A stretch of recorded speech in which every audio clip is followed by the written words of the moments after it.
Israel is a country of just over 8 million people, surrounded by a region where the population of Arab states exceeds 200 million. It is one of the hottest regions on the planet, not only because of the climate, but because of constant tension, conflict, and war.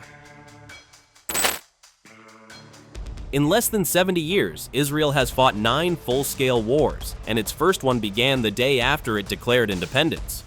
On May 15, 1948, armies from 5 Arab countries invaded the territory of the newborn state, expecting a quick victory. Instead, they were pushed back, and a pattern was set that would define Israel's existence for decades to come.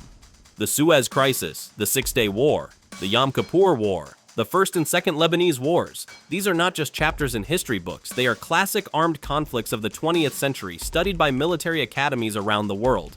Even today, Israel lives with daily air raid alarms, rocket attacks followed by retaliation, and a permanent sense that the next escalation is only weeks away. According to statistics, every 9 weeks this country enters some form of military confrontation, and nearly a quarter of the national budget is spent on defense. Israel exists on the front line, often described as the last outpost of the West in the Muslim East. Surrounded, outnumbered, and constantly under threat, the country has no luxury of strategic depth or long reaction times. Missiles, mortars, mines, and drones can reach Israeli cities in seconds. That reality forces Israel to search for defense solutions that are faster, cheaper, and more reliable than anything used before. This is why the idea of laser weapons has haunted Israeli military planners for nearly half a century. Laser weapons offer 3 decisive advantages. First, they are exceptionally easy to aim, even against fast and maneuverable targets at close range. Intercepting a missile hundreds of kilometers away allows time for calculations and prediction, but stopping a rocket launched from just a few kilometers away leaves only seconds to react. Lasers eliminate the need to calculate lead or predict trajectory.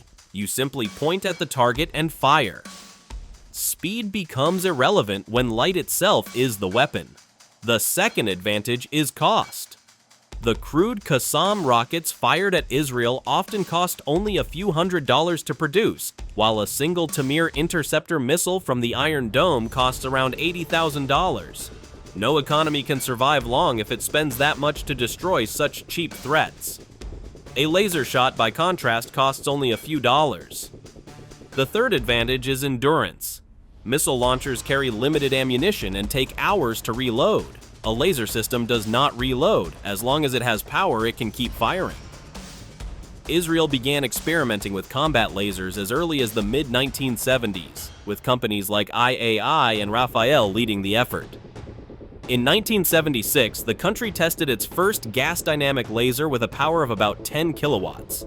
Later, chemical laser systems were developed, but engineers soon realized that the technology was not yet mature. Combat lasers with real battlefield value were still decades away, and progress slowed.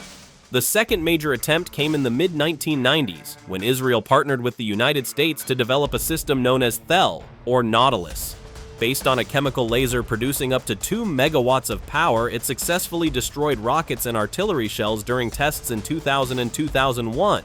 However, the system was massive, expensive, complex, and impractical. Despite its successes, the military lost confidence in the project, and in 2005, Israel withdrew and shifted focus to a more conventional solution: the Iron Dome.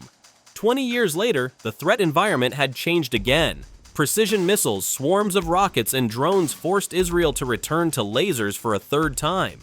In 2014, Rafael unveiled the Iron Beam project, a mobile laser-based air defense system designed to complement the Iron Dome. Mounted on trucks equipped with its own radar and command center, Iron Beam is designed to destroy rockets, mortars, mines, and drones within seconds at ranges of up to 7 kilometers, sometimes using 2 lasers simultaneously on a single target. Development accelerated dramatically after 2018 under the leadership of Danny Gold, the architect of the Iron Dome itself. Despite enormous challenges, energy demands, mobility, weather limitations, and system integration, Israeli engineers claim they have solved problems once considered impossible. By January 2020, Israel announced near 100% interception rates during field tests, with each interception costing just a few dollars. Though officially shrouded in secrecy, Iron Beam is expected to become a key layer in Israel's missile defense network. Alongside Iron Beam, Israel is testing additional laser systems, including vehicle-mounted defenses for frontline units, airborne lasers designed to intercept missiles above Clue,